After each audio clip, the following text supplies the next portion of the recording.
नमस्कार. किमंतू लाईव्हमध्ये आपल्या सर्वांचं मनपूर्वक स्वागत. इतिहासाबद्दल जाणून घेण्याची आपल्या सर्वांनाच इच्छा असते आणि ज्या वेळेला आपण इतिहासाबद्दल जाणून घ्यायचा प्रयत्न करतो तेव्हा आपल्या मनामध्ये अनेक प्रश्न निर्माण होत असतात. त्यातले काही प्रश्न असतात ते ज्ञानाशी संबंधित असतात आणि काही प्रश्न असतात ते जिज्ञासेशी संबंधित असतात. ज्ञान आणि जिज्ञासा याच्यामध्ये फरक काय आहे?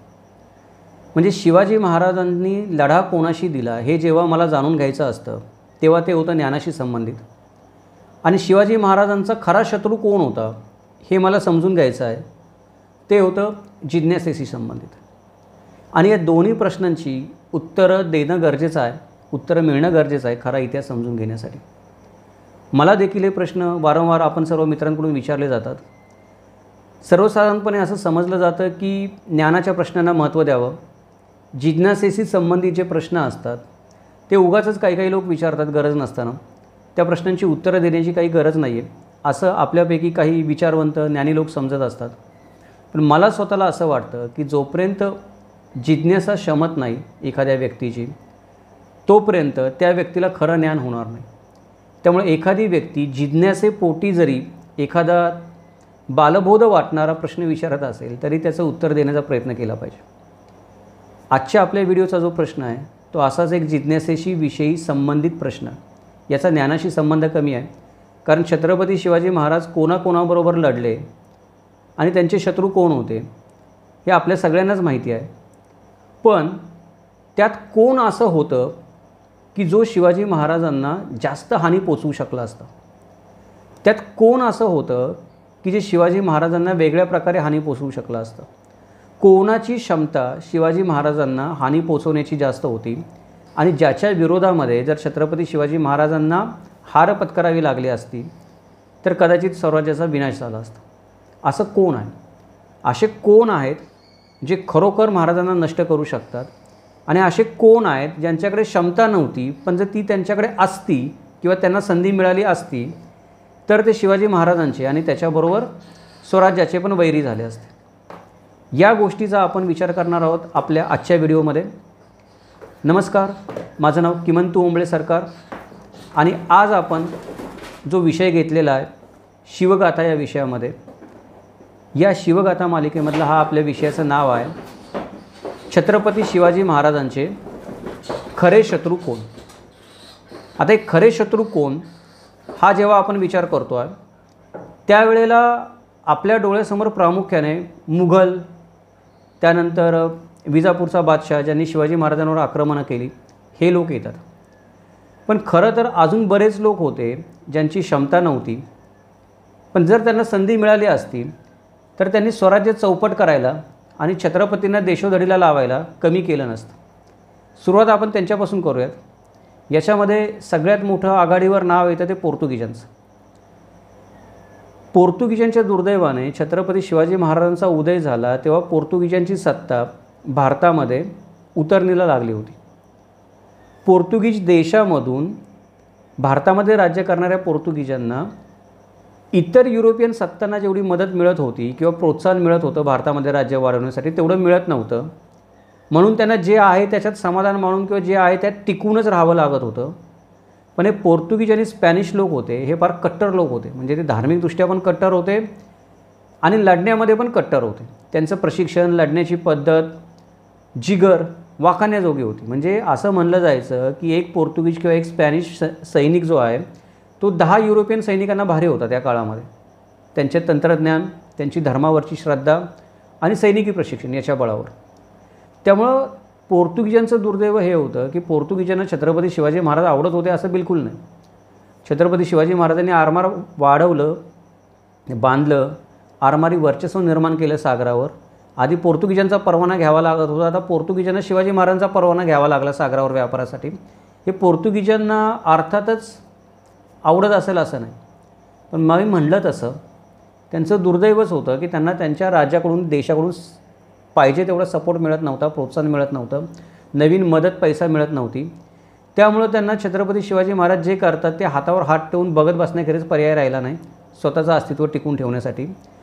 पण जर या पोर्तुगीजांना शक्य झालं असतं, त्यांच्या देशाने त्यांना पैसा पुरवला असता, मोठी फौज पोर्तुगालमधून भारतामध्ये आली असती शिवाजी महाराजांविरुद्ध लढायला, तर मग मात्र या पोर्तुगीजांनी छत्रपती शिवाजी महाराजांना पाखंडी घोषित करून जर महाराज त्यांच्या हातामध्ये सापडले असते तर त्यांना जिवंत जाळायला पण कमी केलं नसतं। एवढे पोर्तुगीज हे शिवाजी महाराजांचे कट्टर शत्रू होते, हे आपण लक्षात ठेवलं पाहिजे। दुसरे शिवाजी महाराजांचे कट्टर शत्रू होते इंग्रज, पण तो कालखंड असा होता की इंग्रज पोर्तुगीजांकडून काही भूभाग घेऊन महाराष्ट्रामध्ये, मुंबईचा महाराष्ट्रामध्ये स्थिरस्थावर होत होते। भारतामध्ये पण इंग्रजांना पोर्तुगीजांचं जे मुघलांच्या दरबारी वजन होतं त्याच्यामुळं वखारी टाकायला किंवा एखाद्या ठिकाणी शिरकाव करायला संधी मिळत नव्हती व्यापार करण्यासाठी। पण दक्षिणेमध्ये फ्रेंच, डच आणि पोर्तुगीज आधीच होते इंग्रजांच्या आलेले, तिथे पण त्यांना संघर्ष करावा लागत होता।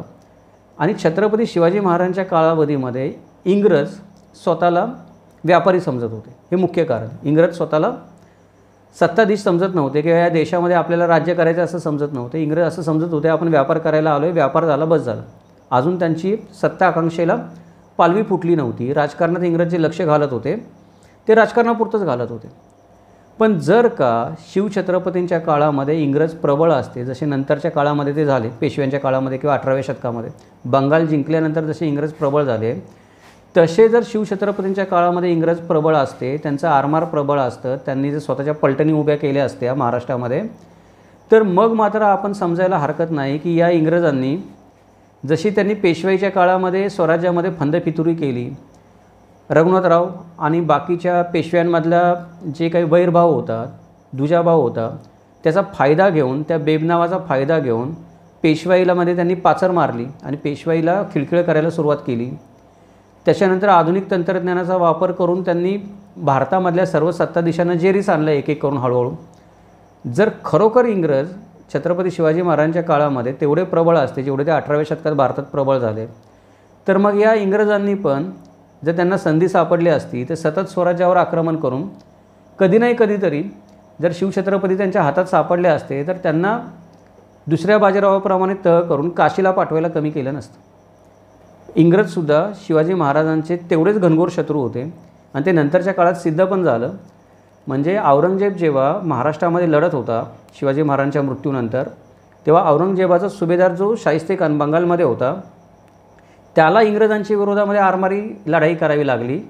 औरंगजेबाला इथून ती आरमारी लढाई जी काही चालली आहे नौदलाची तिकडे बंगालच्या खाडीमध्ये, त्याच्यावर लक्ष ठेवायला लागलं इंग्रजांबद्दल।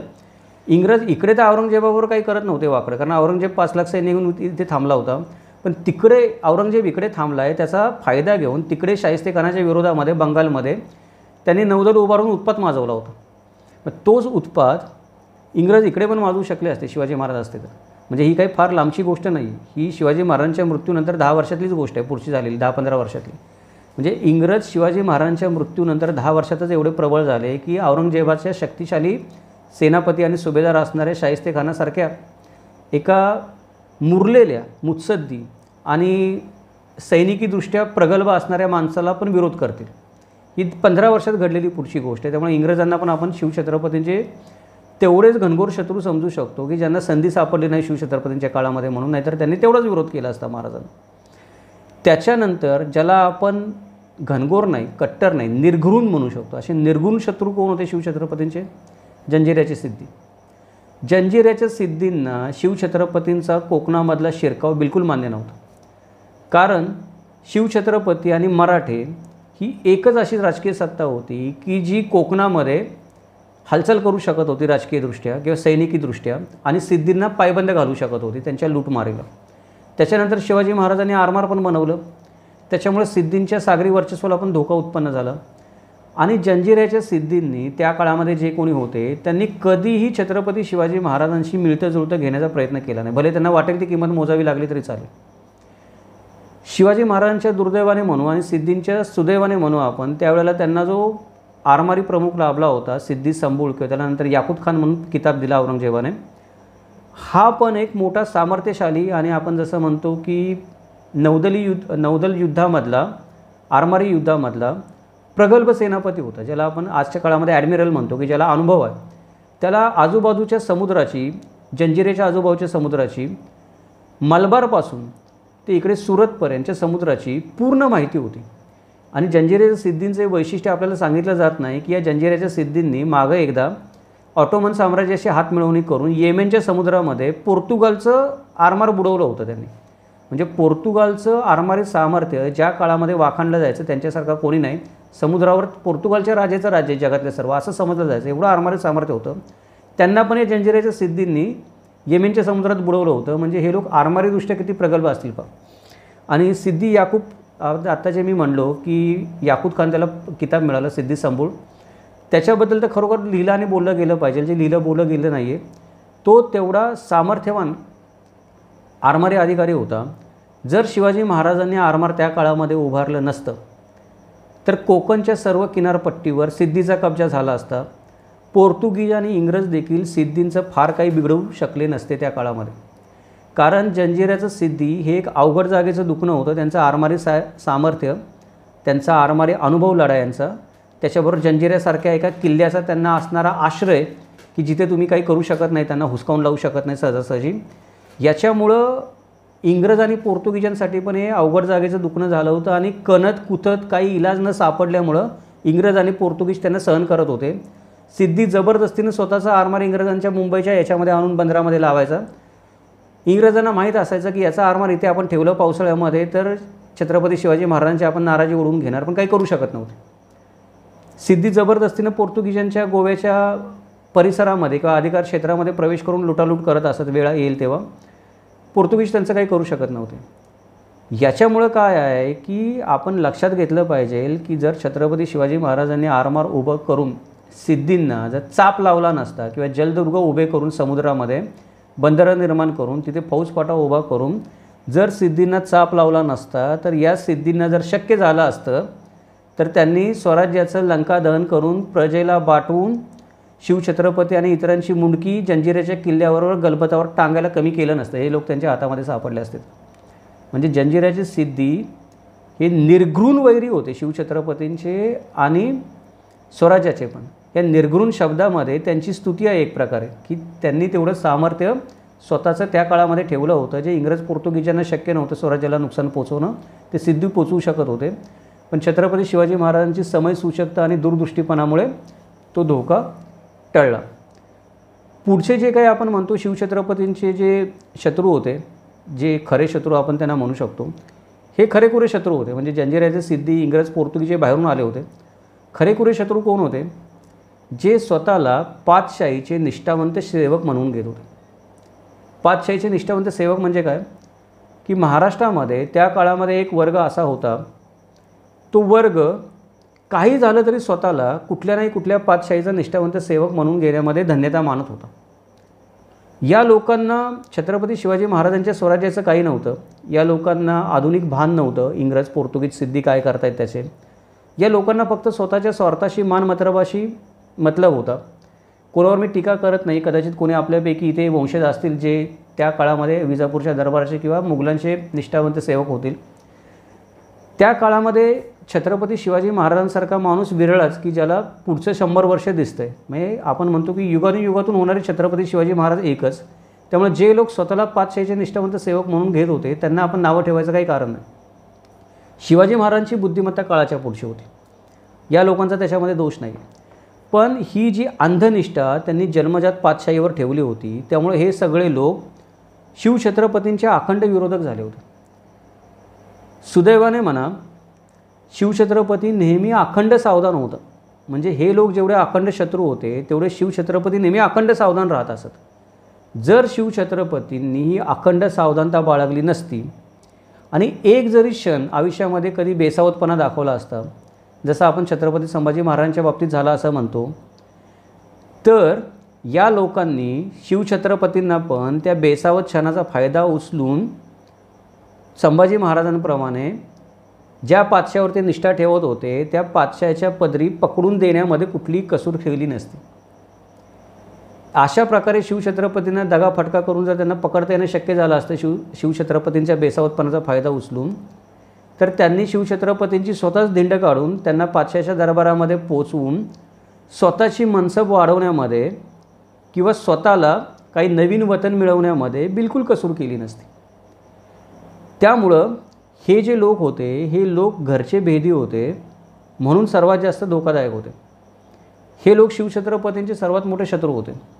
पण शिवछत्रपतींना जसं आपण म्हणतो की त्यांची सावधानता आपण म्हणतो, अखंड सावधानता, त्याच्यामुळे शिवछत्रपतींनी या लोकांना कधी जागाच दिली नाही की कुठल्या बेसावत क्षणी ते त्यांच्यावर घाला घालतील किंवा हल्ला करतील आणि शिवछत्रपतींना अडचणीत आणतील. पण हे लोक होते शत्रू, एवढी गोष्ट खरी, आपण ती लक्षात घेतली पाहिजे. आपण या गोष्टीकडे लक्षच देत नाही कधी. आपण शिवछत्रपतींचे शत्रू म्हणल्यावर बाकीचे मोजत बसतो. बाकीच्यांकडून धोका होतात शिवछत्रपतींना, यांच्याकडून पण जास्त धोका होता. पुढे आपण जो बघू की जो शिवछत्रपतींचा शत्रू आहे असं मानलं जातं, कट्टर शत्रू किंवा शिवछत्रपतींचा शत्रू आहे, आपल्याला सगळ्यांना नाव माहिती आहे, औरंगजेब. औरंगजेब हा शिवछत्रपतींचा आणि स्वराज्याचा नक्कीच मोठा शत्रू होता. मी काय म्हणतो आहे की औरंगजेब हा शिवछत्रपतींच्या स्वराज्याचा शत्रू होता.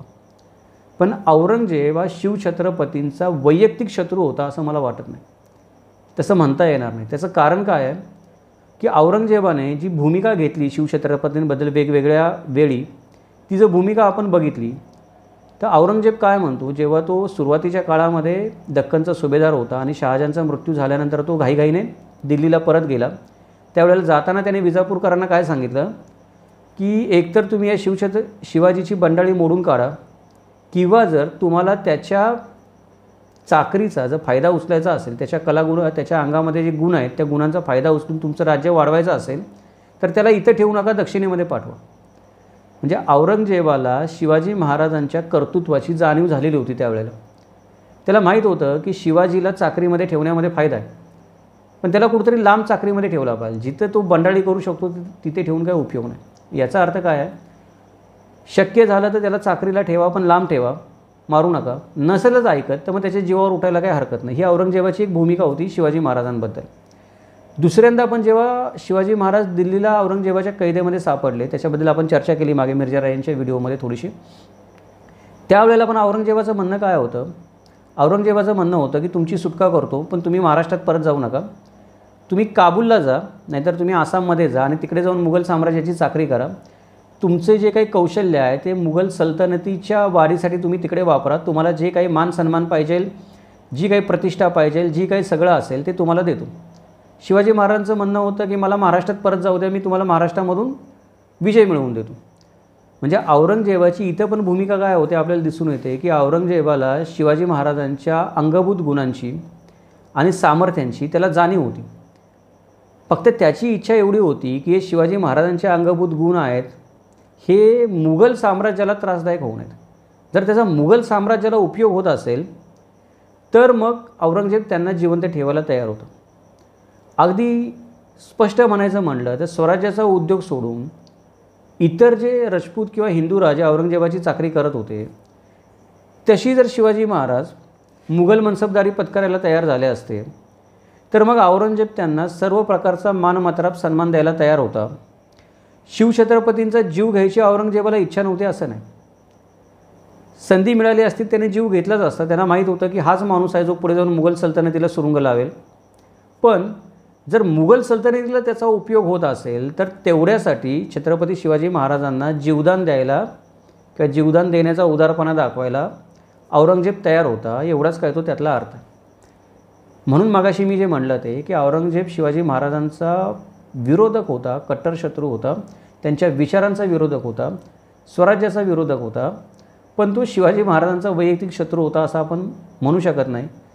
कारण तो औरंगजेब ज्या पदावर बसला होता, जेवढं मोठं राज्य तो भारतभर पसरलेलं हाताळत होता, त्या जर आपण उंचीवर बसून विचार केला तर औरंगजेब जो विचार करत होता तो योग्यच होता. कोणताही कर्तृत्ववान माणूस जर माझ्या उपयोगाला येत असेल तर त्याला मारून काय उपयोग आहे, जर येत नसेल तर गोष्ट वेगळी. शिवाजी महाराज ना त्याच्या उपयोगाला पडले ना त्याच्या सापळ्यात कधी अडकले म्हणून औरंगजेब त्यांचं काही बिघडवू शकला नाही. पण औरंगजेबाने शिवाजी महाराजांच्या बाबतीमध्ये त्यांना आपल्याला जे कसं पसरवलं जातं विचार नेहमी किंवा सांगितलं जातं की औरंगजेब शिवाजी महाराजांच्या जीवाचा वैरी होता. त्याला संधी मिळाली असते त्याने जीव घेतला असताही नक्की, पण तो काही जीवाचा वैरी नव्हता. जर महाराजांनी जुळवून घेतलं असतं त्याने महाराजांना जीवदान पण दिलं असतं. हे फरक आहे त्याच्यामध्ये. पुढचा जो आपण नाव घेऊ आता ज्या व्यक्तीचं, त्या व्यक्तीने मात्र शिवाजी महाराजांबद्दल काही हायगाई केली नसते. म्हणजे औरंगजेब जो विचार करतोय की शिवाजी महाराजांच्या कला कौशल्याचा वापर करून घेऊ, स्वतःला मोठं करून घेऊ, तसा विचार या व्यक्तीने अजिबात केला नसता. शिवाजी महाराज त्याच्या तावडीत सापडले असते. ही व्यक्ती कोण आहे? अफजल खान. अफजल खान हा तत्कालीन शत्रूंमध्ये शिवाजी महाराजांचा सर्वात मोठा शत्रू होता. तो शिवाजी महाराजांचा फक्त शत्रू नव्हता, तर तो भोसले घराण्याचा पिढीजात पारंपरिक कट्टर शत्रू होता. त्याला फक्त शिवाजी महाराजांबद्दलच राग नव्हता, तर समस्त भोसले कुळाबद्दलच राग होता. शहाजीराजांपासून शिवाजी महाराजांचे मोठे बंधू संभाजीराजे, शिवाजी महाराज सगळ्यांचेच. जर त्याने ठरवलं असतं किंवा त्याला शक्य झालं असतं तर शिवछत्रपतींच्या जीवावर उठलेल्या सगळ्या शत्रूंमध्ये शिवछत्रपतींची जीव घेण्याची शक्यता सर्वात जास्त ज्याच्यामध्ये होती आणि क्षमता पण सर्वात जास्त ज्याच्यामध्ये होती, असा शत्रू अफजलखान होता. हे आपण अफजलखानाबद्दल मूल्यांकन करताना आपण लक्षात ठेवलं पाहिजे. त्याचं कारण असं आहे की औरंगजेब हा शिवछत्रपतींचा आपण म्हणतो की राजकीय विरोधक होता. अगदी त्याने शिवछत्रपतींशी शत्रुत्व करायचं जरी म्हणलं असतं तरी तो एक बादशाह होता. तो उघड दगाफटका करू शकत नव्हता. म्हणजे त्याने दिल्लीला पण शिवाजी महाराजांना 6 महिने कैदेत ठेवलं. त्याचं कारण काय की शिवाजी महाराजांना भेटीला बोलवून त्यांचा खून करायचा हे त्याला शोभत नव्हतं. तो ज्या पदावर बसला होता त्याचं नाव खराब झालं असतं. म्हणून औरंगजेब उघड दगाफटका करू शकत नव्हता शिवाजी महाराजांना. शिवाजी महाराजांना हानी पोचवून स्वतःच्या त्याच्या सैन्यामध्ये जे हिंदू मनसबदार होते, राजे होते, जे काम करत होते, त्यांच्या पण भावना दुखावून त्याला चाललं नसतं की या औरंगजेबाने जर शिवाजी महाराजांना भेटायला बोलवलं दिल्लीला, शब्द दिला की तुमच्या जीवाची मी हमी घेतो आणि त्याने दगाफटका केला तर मग चुकीचा संदेश गेला असता. त्याच्यामुळे औरंगजेब ती पण गोष्ट करू शकत नव्हता. ती त्याची मजबुरी होती. पण अफजलखान जो होता त्या अफजलखानाची अशी कुठली मजबुरी नव्हती. अफजलखानाच्या जे मनाला येईल ते करायची त्याला मुभा होती. त्याला आदिलशहाने मुभा दिली होती, काही पण करा, शिवाजीचा काटा काढून टाका. आणि त्याची स्वतःची पण इच्छा होती की आदिलशहापेक्षा कदाचित शिवाजीचा काटा औरंगजेबाला जास्त, अफजलखानाला जास्त चलत होता. त्यामुळे आपण अफजलखान जास्त धोकादायक होता हे लक्षात घेतलं पाहिजे. आता आपण 3 परिस्थितींचा विचार करूया की या 3 परिस्थिती जर झाल्या असत्या तर अफजलखान शिवाजी महाराजांबद्दल कसा वागला असता. जर समजा शिवछत्रपती युद्धामध्ये समोरासमोर अफजलखानाच्या हातामध्ये सापडले असते तर अफजलखानाने काय केलं असतं. म्हणजे शिवाजी महाराजांचं सैन्य अफजलखानाच्या सैन्याने घेरलंय चारी बाजूने, शिवाजी महाराज सापडलेले आहेत तावडीमध्ये. तर अफजलखानाने काही दयामाया दाखवली नसती. त्याने तिथे शिवछत्रपतींना युद्धातच मारून टाकलं असतं. आणि शिवछत्रपतींना पण हे चांगलं माहीत होतं की ज्या पद्धतीने त्याने विजापूरचा सेनापती होता, ज्याने औरंगजेबाला सोडून दिलं तावडीत सापडलेला असताना, पण त्याची ज्या पद्धतीने अफजलखानाने नंतर हत्या घडवून आणली, त्यावरून शिवाजी महाराजांना पण हे चांगलं माहीत होतं. म्हणून शिवाजी महाराजांनी अफजलखानाशी समोरासमोर युद्ध करायचं टाळलं. शिवाजी महाराजांची क्षमता नव्हती लष्करी तेवढी त्यावेळेला, ही गोष्ट तर खरीच आहे. पण हा धोका पण शिवाजी महाराजांना माहीत होता की यदा कदाचित युद्धाचं पारडा अफजलखानाच्या बाजूने फिरलं तर अफजलखान काही जिवंत सोडत नसतो त्यावेळेला. दुसरी गोष्ट की जर शिवाजी महाराज तहाच्या निमित्ताने शरण आले असते हात बांधून, तरी पण अफजलखानाने दगाफटका करून मारला असता. जसं त्याने कस्तुरीपट्टणच्या, कस्तुरीरंगनच्या राजाला मारलं. म्हणजे एका राजाला तहाला बोलवून, आमिष दाखवून, वचन देऊन अफजलखानाने मारलं असतं. मारलं होतं आधी. शिवाजी महाराजांचा तो पिढीजात कट्टर वैरी होता. शिवाजी महाराज समोर दिसले असते तर मारलं असतं त्याने. जर शिवाजी महाराज स्वतःच ज्या पद्धतीने रुमालाने हात बांधून मिर्झाराजे जयसिंगांच्या छावणीमध्ये गेले त्यांना भेटायला, तसे जर अफजलखानाच्या छावणीमध्ये गेले असते तर त्याने बिलकुल लाज बाळगली नसती, कोणाची भीडभाड बाळगली नसती, लोक काय म्हणतात त्याचा विचार केला नसता. शिवाजी महाराज दिसले असते समोर की मारलं असतं त्याने. शिवाजी महाराजांना पण ही गोष्ट माहिती होती. म्हणून शिवाजी महाराजांनी काय केलं, अफजलखानाला शरण जाणं टाळलं. त्याच्यानंतर अजून एक आपण परिस्थितीचा विचार करूया. जर अशी परिस्थिती निर्माण झाली असती तर काय. जर कुणी जिवंत पकडून शिवाजी महाराजांना अफजलखानाच्या स्वाधीन केलं असतं, त्याने काय केलं असतं. आता कोणीतरी जिवंत पकडून स्वाधीन केलं आहे म्हटल्यावर त्याला मारू शकत नाही. तो शिवाजी महाराजांना कैदी म्हणून विजापूरला घेऊन गेला असता वाजत गाजत. तिथे काही दिवस शिवाजी महाराजांना तुरुंगात ठेवण्याचं नाटक केलं गेलं असतं. वाटेमध्ये शिवाजी महाराजांचा अपमान जो झाला तो झालाच असता. कैदेमध्ये विजापूरच्या दरबारामध्ये पण अपमान झाला असता. नेहमीप्रमाणे विजापूरच्या दरबारामध्ये नाटक केलं असतं. काही लोकांनी शिवाजी महाराजांची बाजू घेतली असती, शिवाजी महाराजांना सोडायची वेळ आली असती. तर इतर विरोधकांची जशी अफजलखानानं मागून हत्या केली, खून केला कपटाने, त्याला राजसत्तेचा पण पाठिंबा होता, तसा त्याने शिवाजी महाराजांचा पण काटा काढला असता. म्हणजे विजापूरच्या दरबारात कैद करून नेल्यानंतर पण शिवाजी महाराज सुटतील अशी परिस्थिती निर्माण झाली असती तर काहीतरी करून त्याने मागून शिवाजी महाराजांचा खून पाडला असता, जो औरंगजेब जसा पाडू शकत नव्हता त्याच्या राजकीय मजबुरीमुळे किंवा त्याच्या उच्च स्थानामुळे, बादशाह पदावर बसल्यामुळं. पण अफजलखानाला तशी काही मर्यादा नव्हती. तो काही बादशाह नव्हताच, त्याला मुभा होती. आणि शिवाजी महाराजांचा खून केल्याबद्दल काही त्याला कोणी फासावर चढवलं नसतं. उलट लोक म्हणले असते बरं झालं, चांगलं काम केलं. म्हणून शिवछत्रपतींना पण ही गोष्ट चांगली माहीत होती. म्हणून शिवछत्रपतींनी अफजल खानाच्या बाबतीमध्ये जी भूमिका घेतली ती निर्वाणीची भूमिका होती. ती भूमिका काय होती? या बाबतीमध्ये सलाह करणे नाही, म्हणजे अफजल खानाच्या बाबतीमध्ये कुठलाही नमती बाजू घेणे नाही, त्याच्याशी नमतं घेणेच नाही अफजल खानाशी. मारता मारता मरू ही भूमिका शिवाजी महाराजांनी अफजल खानाच्या बद्दल घेतली. एवढी निर्वाणीची भूमिका शिवाजी महाराजांनी त्यांच्या दुसऱ्या कुठल्या शत्रूच्या बाबतीत कधी घेतली नव्हती. आणि तेवढी आटीतटीची वेळ आली पण नाही, कारण अफजल खान हा शिवाजी महाराजांचा खरोखर एवढा मोठा शत्रू होता की जो त्यांच्या जीवावर उठला होता आणि तो शिवाजी महाराजांचा नाश करू शकत होता. शक्यता पण होती, क्षमता पण होती. त्यामुळे समकालीन शत्रूंमध्ये जर आपण विचार केला कोण मोठा शत्रू होता शिवाजी महाराजांचा, तर तो अफजल खान होता, औरंगजेब नाही. काही लोक औरंगजेब आणि अफजल खानामध्ये तुलना करतात. तर आत्ता आपण ते स्पष्ट केलं आहे की औरंगजेब का काही गोष्टी करू शकत नव्हता, पण अफजल खान करू शकत होता.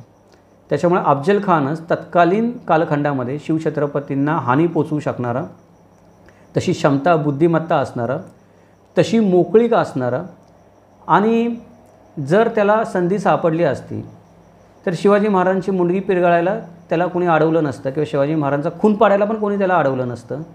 अशा प्रकारची मुभा असणारा एकमेव शिवाजी महाराजांचा कट्टर शत्रू होता, किंवा आपण म्हणतो की ताकदवान शत्रू होता, प्रतिस्पर्धी शत्रू होता. त्याच्या हातात महाराज लागते तर मग स्वराज्याचं काही खरं नव्हतं, स्वराज्य तिथेच बुडालं असतं.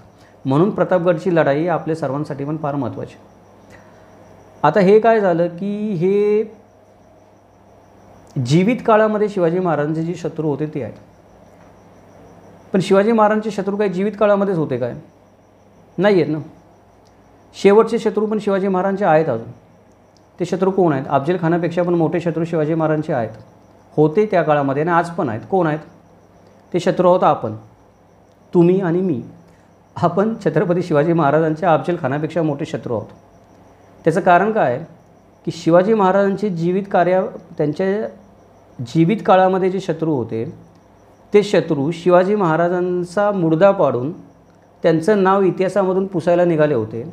आणि तुम्ही आणि मी, आपण जे आजच्या काळामध्ये राहतो ते आपण शिवाजी महाराजांचं नाव इतिहासामध्ये पुसायला निघालेलं नाही होतं, आपण शिवाजी महाराजांचं नाव इतिहासामध्ये बदनाम करायला निघालेलो होतं आपल्या मूर्खपणामुळे.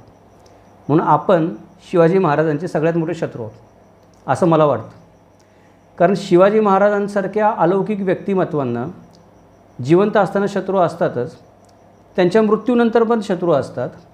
आणि आज जर आपण आपल्या आजूबाजूला पाहिलं तर हे अशा प्रकारचे शिवछत्रपतींची या ना त्या कारणाने बदनामी करणारे पुष्कळ शत्रू आपल्याला दिसून येतील. म्हणजे आज पण आहेत ते. दुर्दैवाने शिवछत्रपती या शत्रूंचं काही आज बिघडवू शकत नाहीत. म्हणजे आज शिवाजी महाराज एखाद्या माणसाने काही चुकीचं काम केलं किंवा बदफैलीपणा केला किंवा शिवछत्रपतींची या कार्याची बदनामी केली तर त्याला शिक्षा द्यायला शिवछत्रपती आज येऊ शकत नाहीत. त्यामुळे हे शत्रू आहेत ते सर्वात जास्त धोकादायक आहेत आणि मोकाट आहेत. मग हे शत्रू कोण आहेत? थोडीशी आपण यादी वाचूयात सारांशमध्ये. शिवछत्रपतींच्या नावाने राजकारण करणारे राजकारणी. सगळेच राजकारणी काही शिवछत्रपतींच्या नावाने राजकारण करत नाहीत, पण काही लोकांचा पिढीचा धंदाच आहे शिवछत्रपतींच्या नावाने राजकारण करणं. जिथे जिथे आपण जाईल, जिथे जिथे होऊन शिवछत्रपतींचं नाव वापरता येईल त्याच्यामध्ये कुठल्या एका पक्षाला किंवा संघटनेला किंवा एका राजकारण्याला आपण दोष देत नाही, देण्याचं काही कारण पण नाही, असं होत नाही. सगळेजण त्याच्यामध्ये आहेत. थोडेजण जास्त शिवछत्रपतींचं नाव वापरत असतील, थोडेजण कमी वापरत असतील, काहीजण उघडपणे वापरत असतील, काहीजण छुपेपणाने वापरत असतील, काहीजण स्वतःलाच राजा म्हणून घेत असतील, काहीजण शिवछत्रपतींना राजा म्हणत असतील आणि स्वार्थ साधत असतील. वेगळ्या वेगळ्या गोष्टी. त्यामुळे कुठल्या एका पक्षाचा विचार करू नका. शिवछत्रपतीच्या नावाने राजकारण करणारे जे राजकारणी आहेत की जिथे जातील तिथे शिवछत्रपतींचं नाव चिकटवावं किंवा शिवछत्रपतींचं नाव चिकटवता नाही आलं तर शिवछत्रपतींच्या नावाच्या माघारी स्वतःचं नाव चिकटवून अप्रत्यक्षपणे काही ना काहीतरी स्वार्थ साधावा. हे जे राजकारण करणारे राजकारणी आहेत हे आज शिवछत्रपतींचे मोठे शत्रू आहेत. त्याच्यानंतर अजून काही लोक आहेत, दुसरे शत्रू आहेत ते. हे लोक काय करतात की हे उघड शिवछत्रपतींच्या नावाने संघटना चालू करतात. कारण शिवछत्रपतींच्या नावाने राजकीय पक्ष काढता येत नाही, त्यामुळे हे लोक काय करतात की शिवछत्रपतींच्या नावाने वेगळ्या संघटना काढतात, शिवछत्रपतींच्या नावाने वेगळे वेगळे ट्रस्ट चालू करतात. यांना आपण स्वार्थकारणी म्हणतो. जसे ते राजकारणी झाले, राजकारण करणारे, तसे स्वार्थकारणी आहेत. आज जर तुम्ही आपल्या आजूबाजूला पाहिलं तर शिवछत्रपतींच्या नावाने सामाजिक संघटना, त्यानंतर आपण ज्यांना म्हणतो की NGOज म्हणतो ते, त्यानंतर कुठल्या नाही कुठल्या तरी शिवछत्रपतींच्या नावाने किंवा त्यांच्या वंशजांच्या नावाने किंवा त्यांच्या शिवछत्रपतींच्या हाताखाली लढलेल्या शूरसैनिकांच्या नावाने ट्रस्ट काढून कितीतरी लोक आहेत जे आपल्याला स्वतःची पोळी वाचताना दिसतात. हे लोक पण शिवछत्रपतींचे तेवढेच वैरी आहेत. त्याचं कारण काय आहे की अशा प्रकारची व्यवहार करणारे लोक शिवछत्रपतींचा इतिहास स्वतःच्या पद्धतीने सांगू पाहत असतात किंवा जेवढा त्यांचा स्वार्थ आहे तेवढाच सांगू पाहत असतात. जेवढा त्यांचा स्वार्थाचा इतिहास आहे तो स्वतःच्या पद्धतीने बदलू पाहत असतात आणि त्याच्यातून श्रेय मिळवून स्वतःसाठी काही करू पाहत असतात. हे लोक पण शिवछत्रपतींचे वैरी आहेत. त्याच्यानंतर तिसरे जे लोक वैरी येतात ते तिसरे वैरी शिवछत्रपतींचे हे आहेत की ते विचारवंत आहेत. म्हणजे हे लोक काय करतात, विचारवंत शिवछत्रपतींची वाटणी करून टाकतात. काही लोक म्हणतात शिवछत्रपती डाव्या विचारांचे आहेत, काही लोक म्हणतात शिवछत्रपती उजव्या विचारांचे आहेत, काही लोक म्हणतात शिवछत्रपती सेक्युलर आहेत, काही लोक म्हणतात शिवछत्रपती हिंदू आहेत, काही लोक म्हणतात शिवछत्रपती अजून आमच्या जातीचे आहेत, काही लोक म्हणतात शिवछत्रपती कुणबी आहेत, काही लोक म्हणतात शिवछत्रपती क्षत्रिय आहेत. म्हणजे हे जे लोक आहेत हे कोण आहेत? हे सर्वसामान्य लोक नाही आहेत, हे विचारवंत आहेत. हे विचारवंत अशा पद्धतीने शिवछत्रपतींची वाटणी करतात, फाळणी करतात स्वतःच्या स्वार्थासाठी आणि मग लोक पण त्यांचा स्वतःच्या स्वार्थानुसार पाठपुरावा करतात. म्हणजे ज्याचा जिथे स्वार्थ दिसतो तो त्या विचारवंताची बाजू उचलून धरतो सर्वसामान्य माणूस. हे सगळे विचारवंत पण शिवछत्रपतींचे वैरी येतात की शिवछत्रपतींचं उदात्त ध्येय समजून न घेता शिवछत्रपतींना डावं उजवं सिद्ध करणं किंवा शिवछत्रपतींना अजून काहीतरी इकडे तिकडे सिद्ध करणं, याच्यासाठी लेखणी झिजवणं, मेंदू झिजवणं, हे लोक पण शिवछत्रपतींचे शत्रू आहेत. दुसरे सर्वात महत्त्वाचे शत्रू कोण आहेत? चौथीचे शत्रू आहेत आपल्याला जे दिसतात येता जाता सर्वत्र, पण आपण त्यांना शत्रू म्हणू शकत नाही. समस्या ही आहे की हे लोक आपल्याला सगळीकडे दिसतात पण त्यांना शत्रू म्हणायची पण खोटी आहे. हे लोक कोण आहेत? हे लोक येता जाता शिवछत्रपतींचं नाव मुखामध्ये घेतात आणि येता जाता सगळीकडे दमदाटी धक्काबुक्की करत फिरत असतात. काही तरुण शिवभक्त आपले आहेत ते या प्रकारामध्ये मोडतात की यांचं काम तेच आहे की येता जाता शिवछत्रपतींचं नाव घेणं, येता जाता रायगडवर जाऊन मुजरे करणं, सोहळे साजरे करणं, येता जाता स्वतः लग्न केलं तरी त्याला काहीतरी शिव सोहळ्याचं स्वरूप देणं आणि प्रत्येक गोष्टीमध्ये शिवभक्त आहे असं दाखवणं. यातल्या काही लोकांचा बुरखा मागे फाटला पण की नाव शिवछत्रपतींचं घ्यायचं आणि दुसरेच काही भलतेच प्रकार करायचे. आता मी बोलत नाही त्याच्याबद्दल. मग ह्या गोष्टी पण समोर आलेल्या आहेत. हे लोक पण जे आहेत हे पण शिवछत्रपतींचे वैरी आहेत. हे लोक जाणून बुजून शिवछत्रपतींचं नाव खराब करतायत, त्यांचं नाव घेऊन चुकीची कृत्य करतायत, समाजामध्ये अनैतिक कृत्य करतायत आणि नाव शिवछत्रपतींचं बदनाम होतं. हे जे आपले काही तरुण शिवभक्त मित्र आहेत त्यांना सर्वांना कळकळीची विनंती आहे, तुम्हाला जे आयुष्यामध्ये करायचं ते करा, त्याच्याबद्दल कोणी अडवलं नाही, पण जाता त्या शिवछत्रपतींचं नाव मुखामध्ये घेऊ नका. दुसरे जे लोक आहेत ते याच्या पुढे आहेत. पुढचे जे शत्रू आहेत शिवछत्रपतींचे हे लोक उघड उघड गुंडगिरी करतात शिवछत्रपतींच्या नावाने.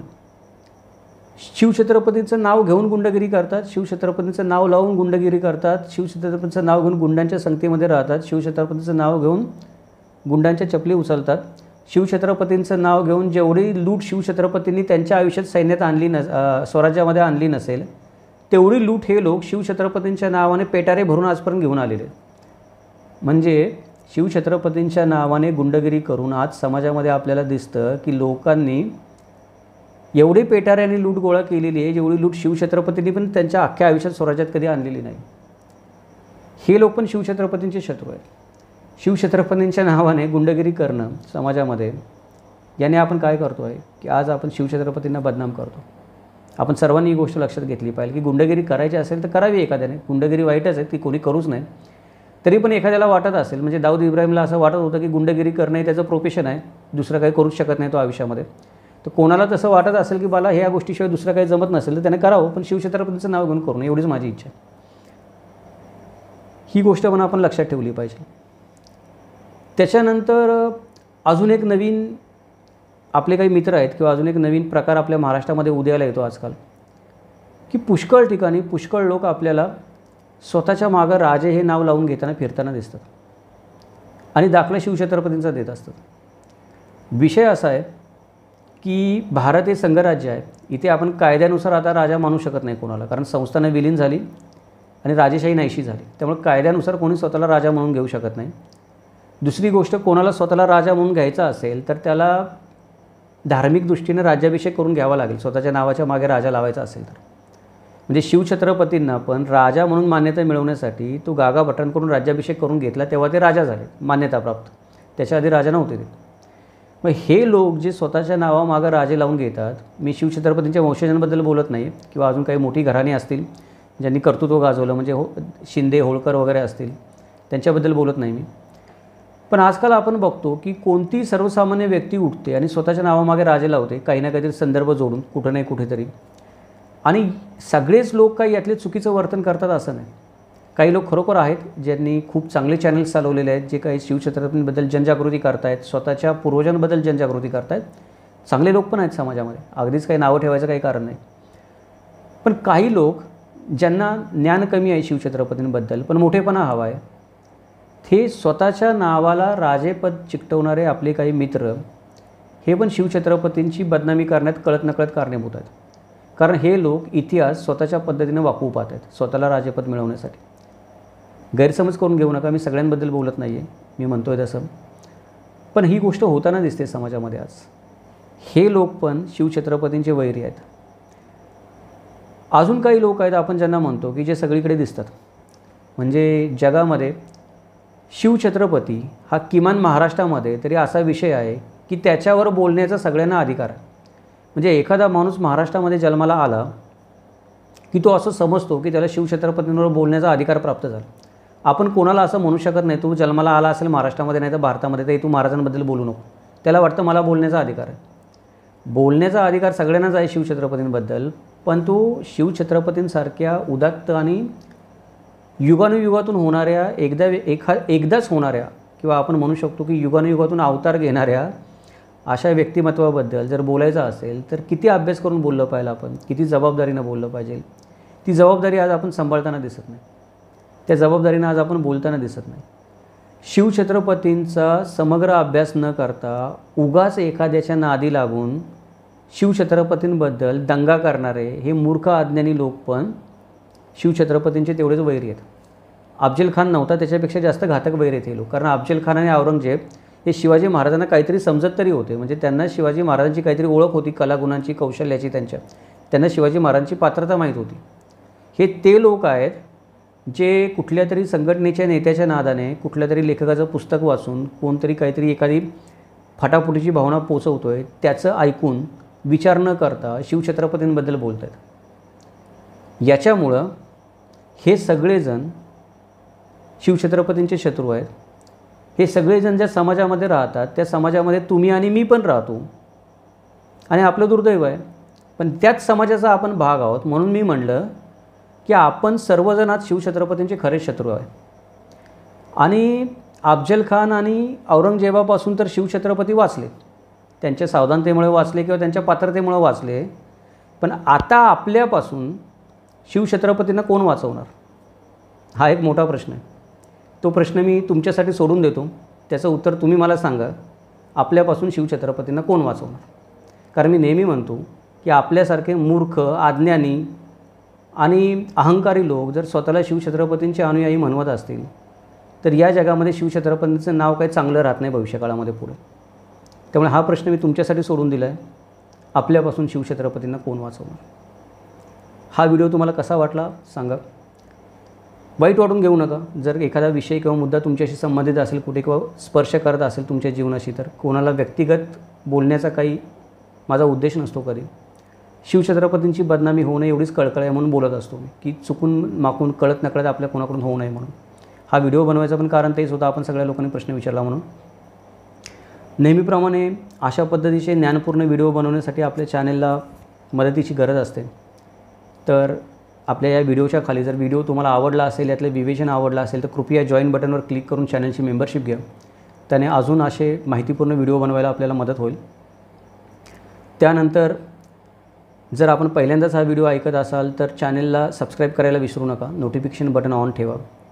जर हा विषय जे विवेचन मी केलं ते तुमच्या मनाला कुठेतरी पटला असेल आणि हा विचार अजून जास्त लोकांपर्यंत जावा असं आपल्याला वाटत असेल, कृपया व्हिडिओ शेअर करायला विसरू नका, जेणेकरून चांगले विचार जास्तीत जास्त लोकांपर्यंत पोहोचतील आणि आपण शिवछत्रपतींच्याबद्दल एक सकारात्मक आज आपण जे नकारात्मक वातावरण तयार होतं किंवा नकारात्मक विचारधारा तयार होतात, परकीय लोक येतात आणि काहीतरी शिवाजी महाराजांबद्दल नकारात्मक लिहितात, कारण आपण नकारात्मक आहोत कुठे ना कुठेतरी शिवछत्रपतींबद्दल. त्यामुळे हे व्हिडिओ पुढे गेले पाहिजेत. शिवछत्रपतींबद्दल सकारात्मकता निर्माण झाली पाहिजे समाजामध्ये. म्हणून भेटूयात आपण पुढच्या व्हिडिओमध्ये. तोपर्यंत आपण इथेच थांबूयात. जय महाराष्ट्र, जगदंबा.